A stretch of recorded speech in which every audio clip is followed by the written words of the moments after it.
All right. Dynasty podcasts. We are live. Let's see. Is this going out? Yes, it is. Okay, great. All right. If we seem a little bit confused, or if I do, it's because normally Facebook Live is the platform of choice for Dynasty Podcast Live. Today, though, didn't want to work, so we are doing YouTube. Quick read. We are back. Dynasty Podcast is back at 21C Museum Hotel in Chicago for another week. Thank you to 21C. The hotel has a brand new exhibition entitled Offspring on display now, just opened up. There will be an opening reception on Thursday, March 2nd from 6:30 to 8:30, featuring 21C Chief Curator and Museum Director Alice Gray Stites and 21C Chicago creative consultant Nigel Barker. The night will also feature a special presentation from featured artist Angela Ellsworth with a wine reception and light bites from Lure Fish Bar. The event is free and open to the public, but you should RSVP by this coming Friday, the 24th, to JLowe, that's JLOWE, at 21cchicago.com. You can follow at 21C Hotel Chicago on Instagram for more about that. All right, so let's get into it. Very excited tonight. We have a really very cool guest here. Very happy to be sitting next to Vashon Jordan Jr. Very long title here, so let's see if I get it right. Director of Digital Media and Photography for the Office of the Governor, J.B. Pritzker. How are you doing tonight? I'm terrible because they didn't set up there and cancel Judge Mathis. Oh, no. Judge Mathis is my favorite show. I just found out a few days ago that it's being canceled. And that's horrible. Other than that, things are great, but I'm still grieving. Still feeling Judge that. Mathis, yeah. Gotcha. Yep. All right. Well, sorry to hear about that. I appreciate that. You and I connected a year and a half ago during the pandemic. Yep. We did a Skype, or not Skype, but Zoom podcast interview. But this is our first in person. So thank you so much for coming up, man. I appreciate it. Nice to meet you in person. Yeah. We got to have a nice little chat about life pre and post social media before the mics were. Yeah. And social and digital media, that's a big part of your world. So we're going to talk about that. But let's, take a step back. How is the year treating you? How's 2023 going for you? It's been very smooth for me. When I was thinking about like New Year's resolutions and the way that people typically think about it, for me, I looked at my previous year as balance with just trying to find stable work, balancing that with my life. And I think this year is more just about that stability in a sense, or just flipping that with like balance and stability with taking what I do for work, but also making sure that I'm working on myself as an individual. Yeah. I spend so much time as a professional, and that's been working out for me pretty well this year. So, we're off to a pretty smooth start.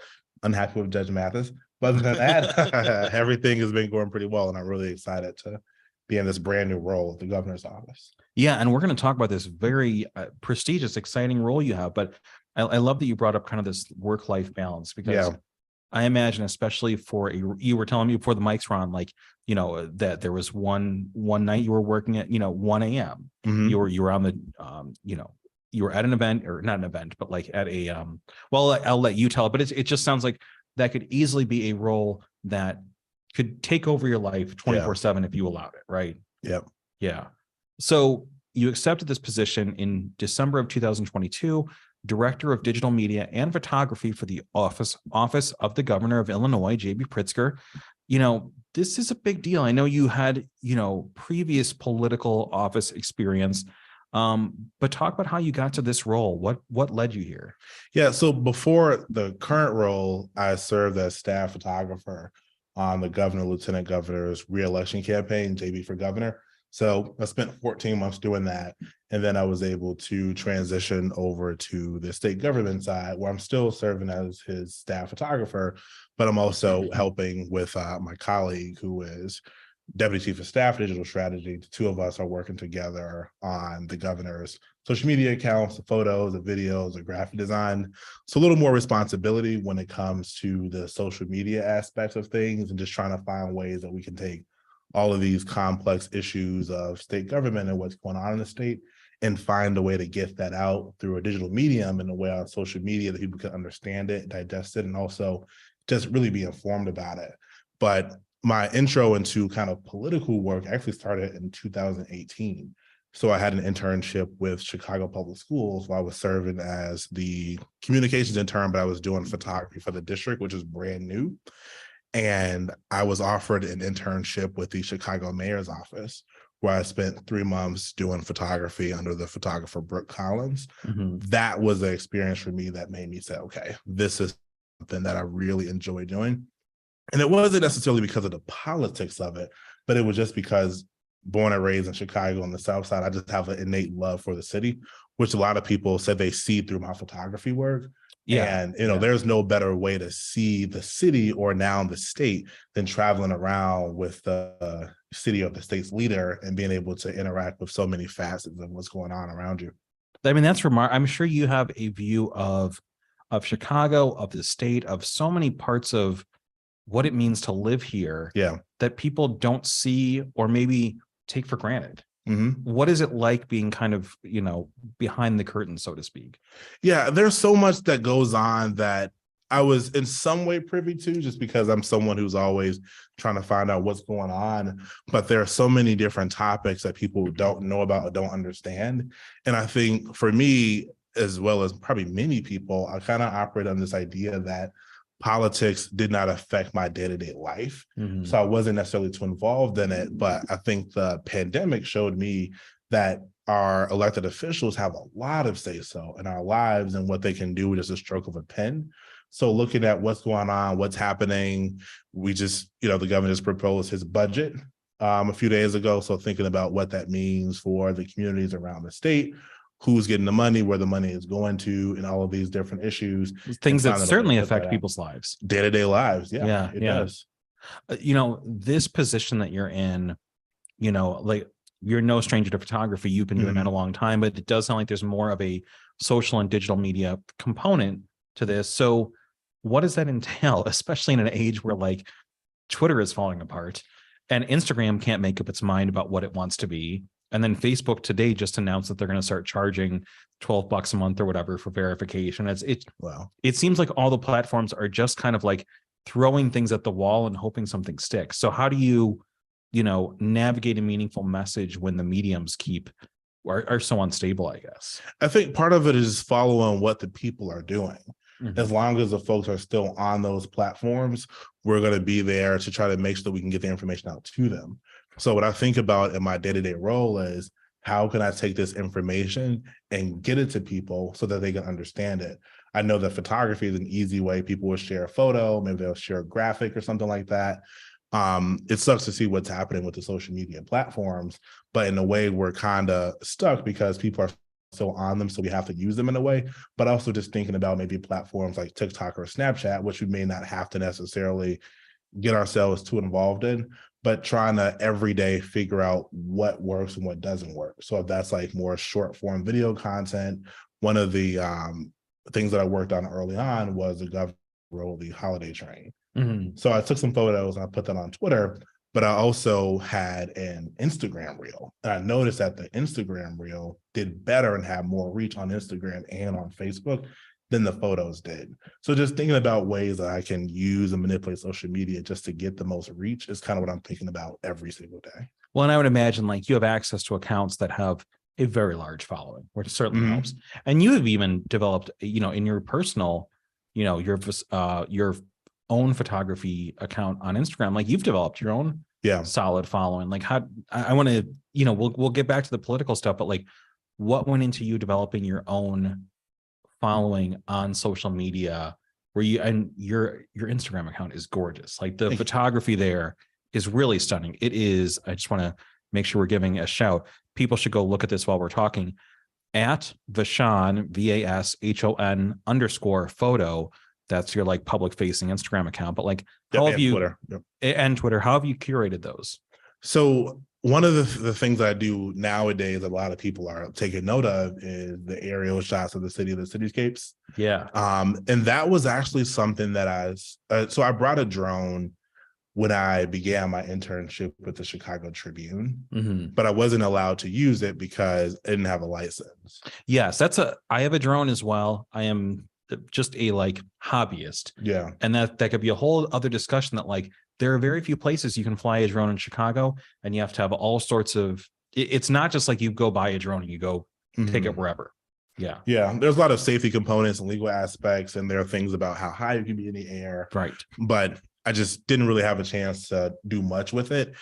What happened was I was able to really escape the pandemic a lot, because in 2020, I spent a lot of time, I was still in school. I had an internship. I was covering a lot of in the city. Then after that, I put the books together, and then I went on that entire press tour with the book. And then I started with the Chicago Tribune. So every step of the way, I kind of had a way out. When I started on the campaign and we kind of had another shutdown from COVID, that was my first time where I didn't have school distraction. The personal photography wasn't a distraction. So I just started to go out just to watch the sunrise and or the sunset, just to get out of the house. Yeah. And then I started to like fly the drone and take some photos. Not every photo was the drone, but some of them were. And people started to like it. And they were like retweeting it and for more. So I just decided to keep doing it. And like what really the comments that I love the most when people say, like, you know, thank you for sharing this with me, because I don't do it for the social media following, but I do it just because I like going out and seeing these scenes, and then I share them with people and they appreciate that. Well, it's So, a view again that going. people don't get to see very often. It's a Those beautiful high city. up views. It is a beautiful city. Easy And subject. so you, I mean, so much of your career and so much of your digital and visual work revolves around Chicago. Yeah. This is a question I was going to ask later on, but we're jumping around. This is fun. You know, so many creatives, they head to New York, they head to LA, and I've said there's a bunch in the podcast. Those are great cities. There's nothing wrong with going out there. They're also very competitive, expensive cities. You have stayed in Chicago. You've really built a, you know, a really solid professional foundation for yourself here. And your work really displays how you feel about this city, how much you love it. Like, what is it about being in Chicago? Why was this the right city for you to stay in and grow your career? Well, I mean, what else can outdo Chicago? Like we can start, like there's no place else to outdo it. I think Chicago is also a city where you can chart your own path. Yes. And for me, if you look at a lot of the places that I've been and what I've done, I've been the first to do these things. And I've charted different avenues and pathways that maybe did not exist before. So the Chicago, just the community, is just something that has really wrapped its arms around me and has allowed me to like learn, grow, and expand. There are so many, like even when I was covering the protests, just the way that the photographers came together. And like I didn't have a car at the time. It's like folks were giving me rides home and, you know, helping out with different Ubers and expenses, and we're like sharing work with each other. Even just today, something as simple as sharing someone's work on social media can be something that can really take you far. But my philosophy and kind of the way that I approach my career is that I realized at a very early age that every space that I've been into, I can find some way to kind of enhance it or just make it a little better than when I left. So the way that I navigate my career now was I say, what's the best place for me to be at the best time to go in and have an impact and then move on. So whether that was the Chicago Tribune in the summer of 2021, when we were rebounding from COVID and all that was going on, and, you know, the festivals and concerts were coming back, that was the best place for me to be for those 3 months. Or the political campaign, reelecting the governor, lieutenant governor, and Democrats up and down the ticket, and all these different avenues. Even at Chicago Public Schools, there was not a photographer before me. So that was something that I started. And now there are folks who have full-time jobs because of what I inspired through that internship that was created just for me. So as long as I can kind of kick down those doors and leave them open for the next person, that will continue to drive me every single day. Well, and I think, you know, we, again, before the mics were on, we were talking about social media and when it came into, you know, people's lives and when it existed and all this. And I think you are entering political and media spaces where there hasn't always been an emphasis on like, what's the newest thing we could do? Yeah. So I think you're bringing a lot of innovation and advancement where it's like, okay, let's maybe dip our toes in TikTok if it makes sense, or let's try doing Instagram Reels, or, you know, things that it might have taken 3 or 4 more years for, you know, people to get around to otherwise. Yeah. Now, you have done previous political work. You have done work with the Obama Foundation as well. Like, what is it about the political organizations and offices in the city? What do they mean to you? Not much. Not much. What? It's a gig. It's a It's a job. gig. But you keep going back to those. Yeah, I mean, for me, I don't look at it as like the title in a sense, because when I was just a teenager, fresh out of high school, every single day I was working with the CEO of Chicago Public Schools, and then the mayor's office. So I very quickly kind of realized that these people have these big important titles, but we're all just people. Mm-hmm. So for me, it's like the opportunities come, I do some type of work with them, I find ways I can get involved, but it's never something where I'm like going and chasing these things, because I've had a very unconventional career. I don't think you would suspect that someone to cover the social justice movement in the way that I did would ever have a career in politics coming after that. So when people ask me like, what is your goal, or what do you want to do? What do you see yourself doing? I always say that my goal is just to be happy, whatever I'm doing. So, the recognition is great when people come, like the Obama Foundation, other organizations come. But I think at the other time, there's also like a business aspect of that. And I've even had different like organizations that may have come to me because they just wanted a Black photographer for a Black event.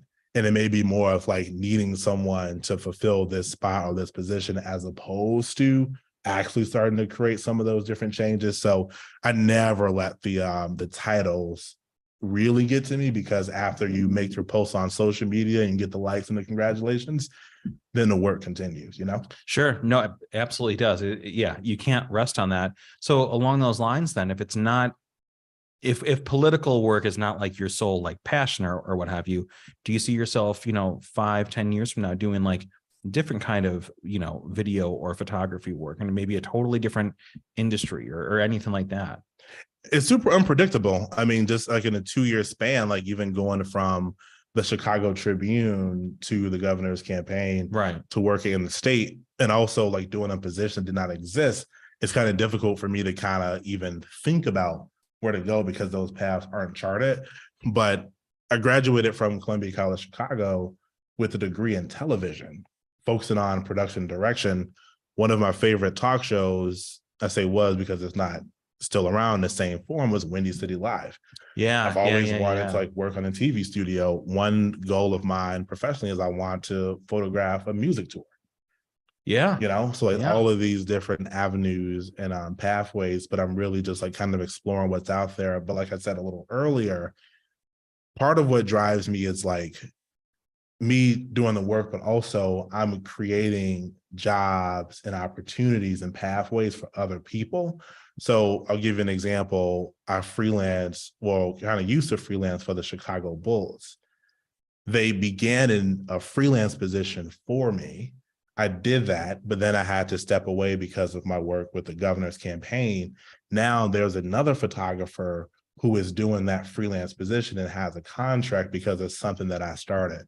So looking at all of these different places where I've done something, I've been able to put somebody else in that position, I'm going to keep going. So if I have to be in this position where I can get the ear of the Obama Foundation to go and put somebody else in that spot, that's more so what I like to do. And a lot of it, I don't even talk about it, but just the way that I kind of have been connecting people behind the scenes. But I love that, because you're not pulling up the ladder behind you.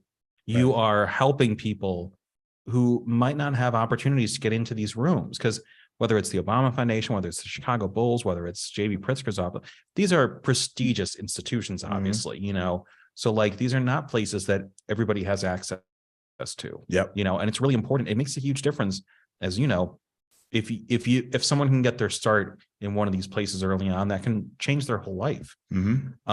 So you mentioned Columbia College. I know that you were featured outside of the 600 South Michigan building. Anyone who has been to Columbia, I used to teach there. Anyone who has been at Columbia knows the 600 South Michigan building. And you are featured prominently in one of the large displays in the windows. How does that feel, to be able to be like, to see yourself on display as a success story, at the college that you went to? That was a really humbling experience for me. Just like to be featured and kind of honored in that way by the school. And maybe surprising to some people, I've like never won an award like for photography, anything like that. So something like that, just like kind of a way for me to feel that I'm on the right track and kind of making my stamp in this city. Every single time I go by there, I always look at it or take a photo of it.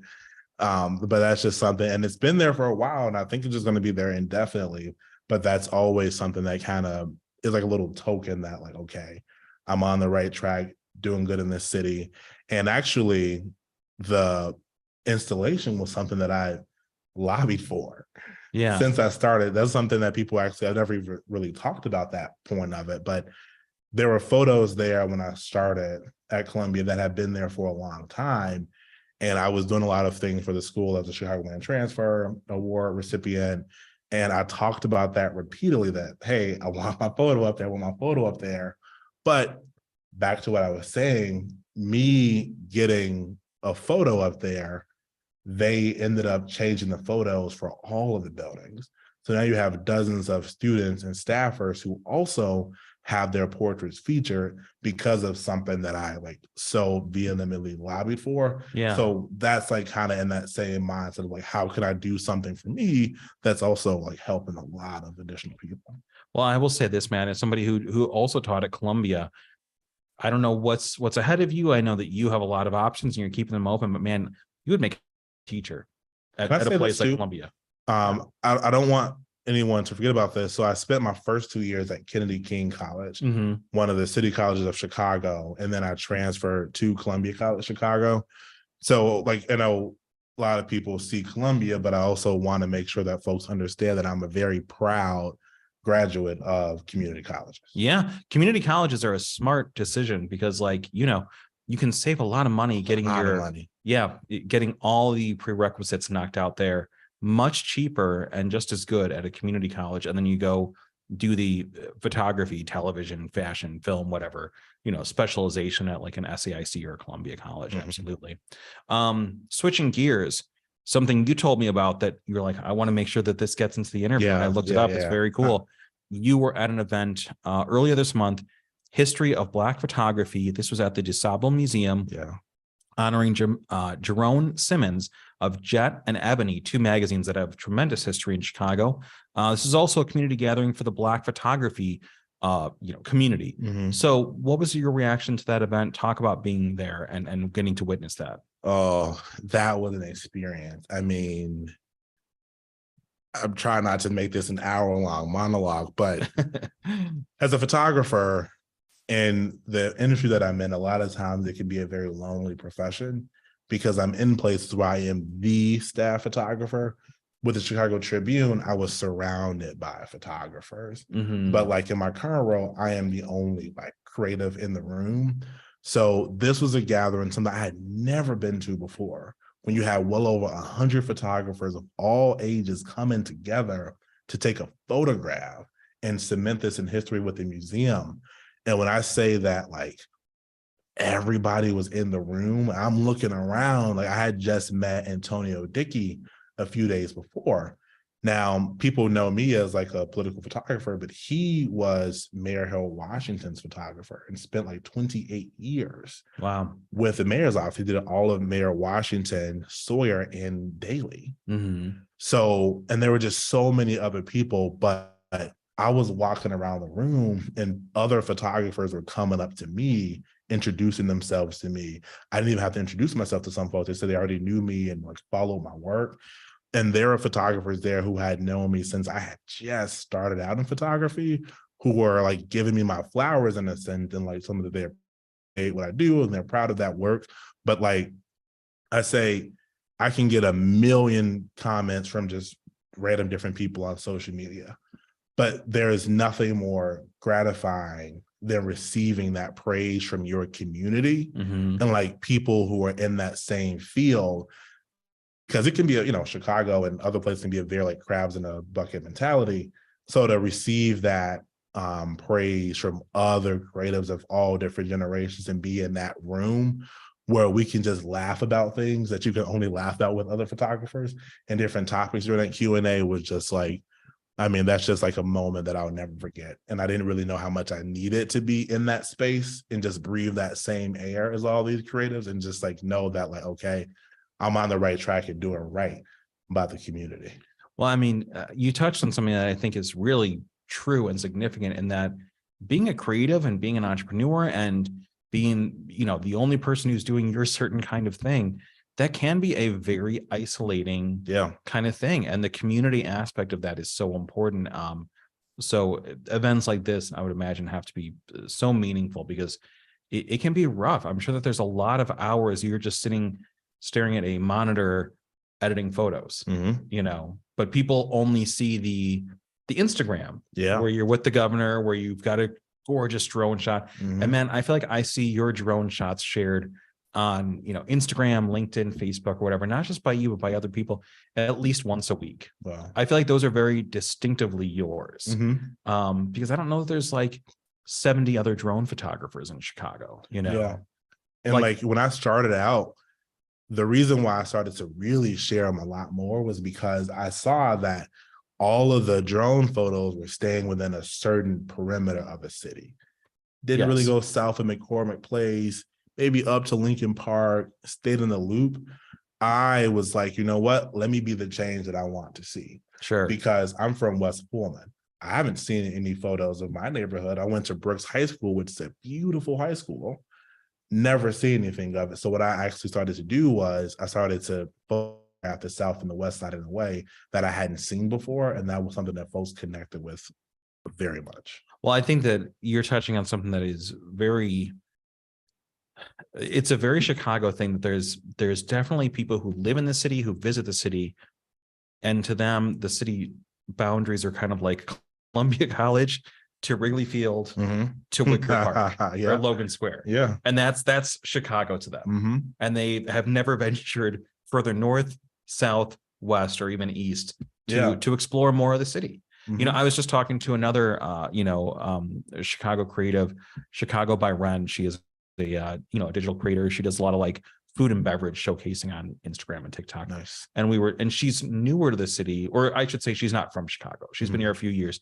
And I bring this up because we were talking about one of her focuses is she's like, okay, I've covered a lot of the, Logan Square and River North, kind of like everything you think of, right? But she was expressing the sentiment of like wanting to explore a lot more of the city and see what else is out there. Because this is a city of neighborhoods. Yeah. This is a city of neighborhoods. And if you don't explore other neighborhoods, you're missing out. And there's so much, like we have a national monument on the south side of Chicago. Yeah. And like, people don't even like think about that. And like, just for me, like as I went to Kennedy King College, but I was interning in the Loop. So every day I took a Green Line train from Inglewood to the Loop. Right. Talk about a tale of two cities. I mean, I saw that on one train ride every day. And when I see the picturesque Chicago, that doesn't look like where I grew up. It doesn't look like the community that I'm from. So one of the best moments of doing the cityscapes was I posted a photo of my high school, Brooks, and all of the comments were from current students and alumni. Well, oh my God, I've never seen a school look this beautiful before. And like they were all sharing their memories. And now the school is using that photo for promotion and advertisements and their graphics and flyers. So that kind of like, domino effect of making some type of positive effect is always because I don't do it for money. I just do it just for fun. Yeah. But you're making an impact, which is incredible. Do you think you will, I know you've already done one book that was about the protests, but like, do you think you'd ever do a book showcasing just more of the visuals of Chicago in line with, what your Instagram looks like or anything like that? It's not planned, but it has been something that I'm very open to doing it.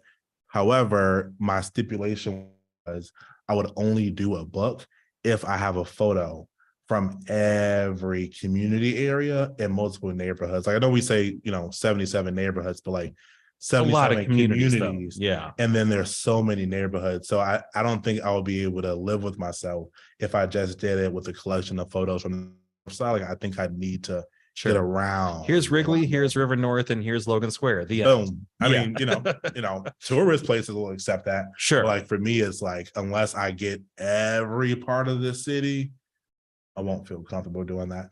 I love it, man. Well, I mean, this is so cool. I love talking to you. I feel like we could just talk about how great Chicago is for another 3 What hours. do you do tomorrow? Yeah. But definitely have to have you back on the podcast again, because I love the work you're doing. I love Chicago. Chicago is a city that so many people are so passionately defendant of, Yes. and so passionately Yes. excited about. So when you see other people who get that, that's just so cool. Closing out here, and I enormously appreciate the time, in your bio, and I think this is very evident in just looking at your work, it's very clear that like connecting with youth, very meaningful for you. Yep. What advice would you have for any, high school, college, anybody younger or any age who's looking at what you're doing and saying like, I want to create cool visuals too. I want to, get into like drone photography or make great photos or anything like that. Like, what advice would you give for anyone looking at your work who wants to start in their own creative path? So just to like, and actually this is a question you asked a little earlier. I go out and I speak to schools as much as I can whenever like professors reach out to me to come speak to schools. Yeah. I always say yes. I always go out and I speak.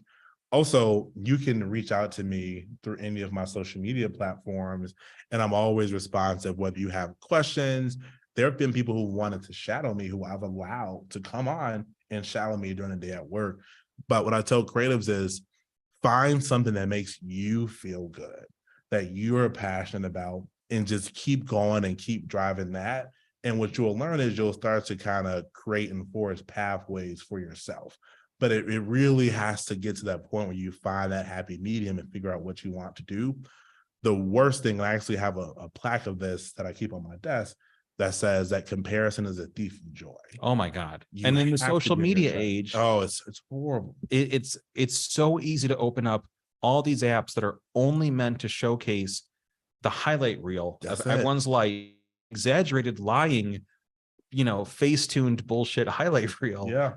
And then you look at that, anybody, and they just think, oh my, well, this person has, 20,000 likes, or this person's on vacation every month, or, and then you think, well, I give up. Yeah. Yeah. Two things I'll say. One, and I'm very, big on this. I started my Instagram account in high school. I've never deleted an old post. If you look on my account today, you see the likes and the followers or whatever, scroll all the way down to when I was posting crappy pics in high school and getting 1 like, and I was content with that. Yeah. I know there's an issue where like folks were upset with CEOs that were removing their like old work experience. The other thing that I'll say about it, maybe this will be my best piece of advice to creatives that are up and coming, is get better every day. Find a way to improve every day. If you say that you're a photographer or a media maker, I don't want to see you doing anything else until you've sat down and figured out what's aperture, what's shutter speed, what's ISO, what's white balance. Learn those fundamentals first, because if you, and I understand, you want to go out and you want to photograph the celebrities on all of that. You want to be on tour with Drake. You want to be on tour. You want to get all the photos you can get, but like, I'm not going to start. But you got to start with the fundamentals. Yeah. Yeah. You got to learn those things. I've gotten a lot of photos of celebrities that have not done anything for my career. That's what I'm saying. You have to like learn the business and the craft and all that stuff. And that's how you will really start to like kind of flourish. Man, this is a masterclass. I love this. I'm really glad we got to have this conversation tonight, man. I hope that you do end up teaching a class or something, because I just think like, call me. Somebody call me. Yeah, Columbia College. Man, like I'm ready. Such a good perspective. And you're so accomplished. So man, love that we got to do this. Vashon Jordan Jr., thank you so much for coming up tonight, man. And I know we'll have you on the podcast again. All right. I hope that you will come on again. Thanks for having me.